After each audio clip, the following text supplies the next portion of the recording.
ఈ రోజు నేను చెప్తున్నాను, వైసీపీ వాళ్ళకి మీరు పాదయాత్ర అని చెప్పి పొరపాటును కూడా మళ్ళీ ఆడవాళ్ళని దగ్గరకు బలవంతంగా పిలుచుకొని మీరు ముద్దులు పెట్టే కార్యక్రమాలు చేస్తే ఆడవాళ్ళకి తిరిగి హరాస్మెంట్ కేసులు పెడతారు మీ మీద. ఆ స్థాయికి దయచేసి దిగజారకుండా, వైసీపీ నాయకులకి పని పాట ఏం లేదు, చేసేదానికి ఏం లేదు, ఎక్కడ రాష్ట్రంలో గొడవలు లేవు, అల్జడలు లేవు, తప్పుడు కేసులు లేవు, ప్రశాంతంగా ఉన్నారు.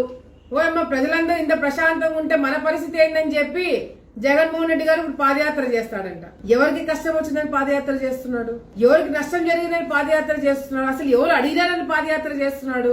ఎవరైనా పాదయాత్ర చేస్తే ప్రజల కోసం చేయాలా, కానీ ప్రజలే మాకు మీరు వద్దు, మీరు ప్రతిపక్ష హోదా కూడా పనికిరారు, మా కోసం కొట్లాడే అర్హత కూడా మీకు లేదని చెప్పి మిమ్మల్ని ఇళ్లలో కూర్చోబెడితే లేదు లేదు అయినా కూడా మేము సిగ్గు లేకుండా వస్తాము, మీరు అడగకపోయినా మేము గొడవలు సృష్టిస్తాము, మీకు వద్దనుకున్నా మేము మా ముఖాలు చూపిస్తామని చెప్పి పాదయాత్ర చేస్తారంట.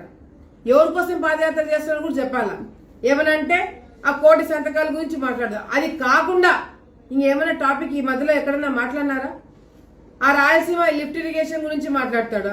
అసలు రాయలసీమకి అన్యాయం చేసిందే వైసీపీ పార్టీ, వెనుకబడేలాగా చేసిందే ఈ వైసీపీ నాయకులు.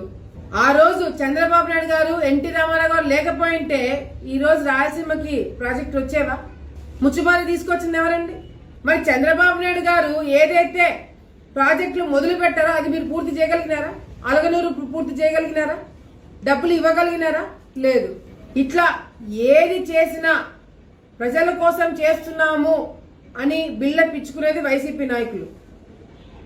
ప్రజల కోసం చేసి చూపించే నాయకులు చంద్రబాబు నాయుడు గారు, లోకేష్ అన్న గారు, పవన్ కళ్యాణ్ గారు, కూటమి ప్రభుత్వం.